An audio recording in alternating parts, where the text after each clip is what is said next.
Podcast. Le très honorable Jean Bardin présente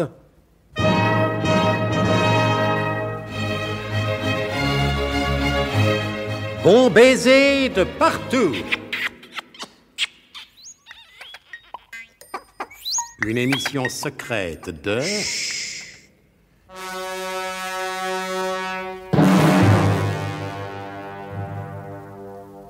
Donc, pendant qu'à Paris, au siège d'Usduc, le colonel de Guerlas recevait de Nicolas Leroidec des messages qui, une fois décryptés, étaient plutôt satisfaisants.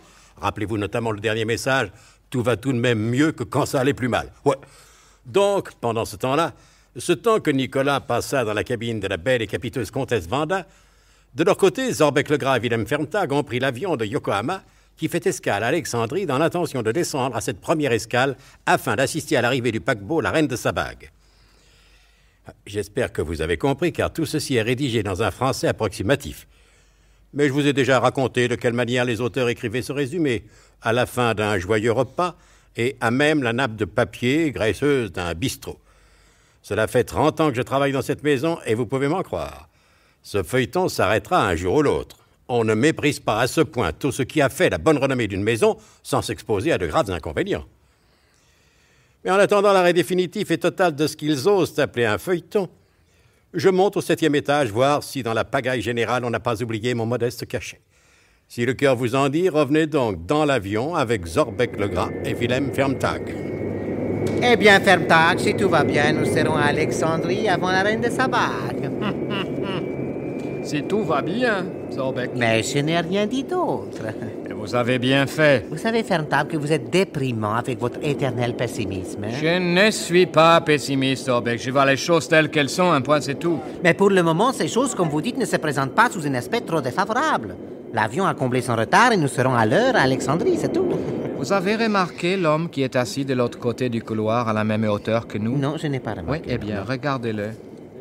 Eh bien quoi, il est agité de tics, c'est Oui, pas... oui. Ça ne serait pas trop grave si l'un de ses tics favoris ne consistait pas à sortir de temps en temps un gros Colt 12 mm de sa poche. Oh, êtes-vous certain de ne pas être aveuglé par la déformation professionnelle?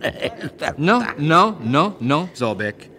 Regardez vous-même. Vous allez le voir, il commence d'abord à s'arracher les poils de la narine gauche avec la main droite. Ensuite, il se passe la même main dans les cheveux. Et ensuite... Regardez ce qu'il va faire avec cette main. Qu'est-ce qu'il va... Ah oui, pardon, je l'ai vu. Bah, qu'est-ce que vous voulez? Cet homme a bien le droit de se gratter, non? Oui. Mais là, c'était un arrêt qui n'était pas prévu au programme. Attendez qu'il recommence, vous verrez. C'est-à-dire, ça recommence. Regarde, la narine gauche, oui. Ça, les cheveux, voilà. Oui, c'est fait. Oui, Zorbeck. Oui, mais alors, je ne suis pas d'accord avec vous, Ferntag. Ce n'est pas un Colt, c'est un Beretta. Oui, de toute manière, c'est un arme à feu. Remarque très juste, mon cher Ferntag, il s'agit effectivement d'une arme à feu. Oui. Et l'homme agité de tics, comme certains d'entre vous ont pu déjà le remarquer, commence à attirer à tort et à travers les hublots dans l'avion. Un fou. C'est un fou. Il manquait plus que ça. Où est fou, Ferntag? Où est fou? Sous mon fauteuil, pardi. Je tiens pas à mourir sous les balles d'un fou. Et même en réfléchissant bien, Zorbeck, je ne tiens pas à mourir du tout. Sortez de sous votre fauteuil, je vous prie tout de suite, et faites quelque chose. Dès que j'aurai retrouvé mon monocle, je suis votre homme, Zorbeck. Je ne trouve pas... Et pendant que Wilhelm Ferntag cherchait son monocle, l'agité de la travée d'en face se dirigeait, l'arme au poing, vers le poste de pilotage. Alors, Ferntag, est-ce que vous avez retrouvé votre monocle? Oui, Zorbeck.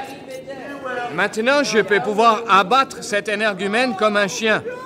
Vous savez bien que j'ai un dixième de moins à l'œil droit. Je ne peux pas viser correctement sans mon monocle. Eh bien, maintenant que vous avez récupéré votre morceau de verre, suivez-moi et nous allons voir ce qui se passe du côté du poste de pilotage. Venez par ici. En effet, il devait s'en passer de drôle du côté du poste de pilotage. Car l'appareil, après avoir battu des ailes et effectué une grande glissade sur le côté gauche, se retournait maintenant et c'est en marchant au plafond que Zorbeck-Legras et Wilhelm Ferntag se frayèrent un chemin vers l'avant au milieu des passagers quelque peu apeurés par ces incidents de navigation. Non, laissez pas... Allons! Mais rangez-vous, canaille, laissez-nous passer. Un peu plus vite que ça, dégagez. Mais qu'est-ce qu'il a, celle-là? Tiens! Oh, pardon, ma soeur, excusez-moi. Pardon. Allez, range tes nougats, toi, petit gars. Attends, suivez-moi, Ferntag, venez par ici. Je vous suis, Zorbeck. Et parmi les passagers collés au plafond comme des mouches, Zorbeck Legras et Wilhelm Ferntag, qui ne s'effrayaient de rien, se frayèrent un chemin. Dans le poste de pilotage, l'agité de la travée d'en face avait collé son arme dans la narine gauche du pilote. Alors, mon ami, ce n'est pas sérieux, hein? Vous savez bien qu'il est interdit de parler au conducteur. Mais l'agité de la travée d'en face ne lui répondit que par un satanique ricanement. Alors, mon ami, vous voyez bien que monsieur est occupé, allons. Laissez-moi faire, Zorbeck. Avec vous, Ferntag, je me méfie toujours, hein? Laissez-moi faire, et comme le dit un proverbe franco-germano-italiano-espagnol, il ne faut jamais laisser les enfants jouer avec les portiers. Voilà. Ah, c'est malin ce que vous avez fait, Ferntag. Bravo. Voilà. Il n'y avait pas d'autre moyen de se débarrasser de ce fou. Un atémie au cervelet, un autre au plexus. C'est ce que les judokas japonais appellent l'atémie panachée. C'est ça, l'atémie panachée. En attendant, le coup que vous lui avez flanqué lui a fait appuyer sur la détente au moins 3 fois. Hein? Et nous n'avons plus de pilote maintenant. Désolé, Zorbeck. Allez, aidez-moi plutôt à dégager le corps du commandant de bord. Vous, monsieur, je suppose que vous êtes le copilote, là? Moi, pas du tout. Je suis le beau-frère du commandant et il m'a emmené en douce faire un petit tour. Comment ça? Et vous savez pas piloter? Ce n'est pas parce qu'on a un beau-frère qui est commandant qu'on peut piloter. Bon, oui, évidemment. Ferntag, prenez les commandes. Quelle commande, Zorbeck? Je suis pas un commis voyageur. Écoutez, je vais vous dire, c'est pas les moments de plaisanter. Mais je ne plaisante pas non plus. Je passe pas comme vous mes dimanches à Orly. Bon, alors, s'il vous plaît, laissez-moi passer, laissez-moi faire. Alors... Nous allons essayer de nous débrouiller. Bon, asseyez-vous à côté de moi. Là. À côté de vous, il y a déjà monsieur là. Bon, écoutez, vous les beaux-frères, s'il vous plaît, cassez-vous, hein. Voulez-vous? Et fichez-nous la paix. Oui, allez, hop, à l'arrière, fichez les camps, laissez-nous tranquilles. À 4 pattes. Et Zorbeck Legras s'installa au siège du commandant, tandis que Wilhelm Ferntag prenait la place du copilote. Opération délicate tout de même quand on songe que l'avion volait sur le dos. Vous savez piloter, Zorbeck? Vous voyez bien que non. Sinon, il y a belle lurette que j'aurais redressé ces 5 de malheur, mais je commence à avoir le sang à la tête, moi. Et tant que nous sommes en vol, tout va bien, hein? C'est pour l'atterrissage que les choses vont se compliquer. Oui, c'est tout de même incroyable le nombre de manettes qu'il peut y avoir dans un poste de pilotage. Ah oui? Quand on pense qu'il suffirait peut-être d'en toucher 2 ou 3 dans l'autre pour redresser la situation. Mais ça m'a l'air aussi compliqué qu'un tiercé avec 30 chevaux. Mais les moteurs de cet avion font beaucoup plus de 30 chevaux. J'ai beau regarder tous ces cadrans, je n'y comprends rien. L'aviation restera toujours pour moi un mystère, comme dirait monsieur Dassault. Zorbeck, oui. Il faut faire quelque chose. Tout à fait d'accord, mais quoi? Si je savais, je vous demanderais pas. Attendez, je crois que j'ai trouvé.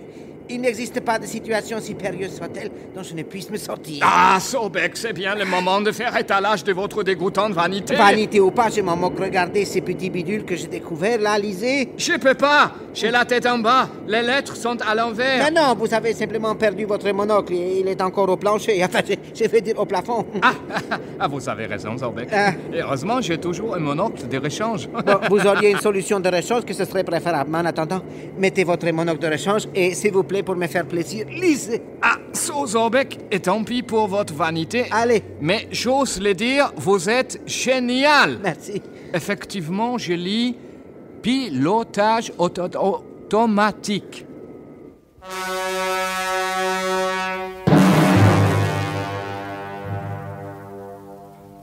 Le pilotage automatique sauvera-t-il Zorbeck Legras et Wilhelm Ferntag de la précaire situation dans laquelle ils se trouvent? Ah, que j'ai hâte pour le savoir d'être aux prochains épisodes de notre grand feuilleton d'amour, de suspense et d'espionnage, Bon baiser de partout. C'était Bon baiser de partout. Une émission secrète de... Pierre Dac et Louis Rognoni. Avec Roger Carrel, Claude Dassé, Jacques Provin, Alain Roland. Décryptage et mise en code, Jean-Wilfried Garrett.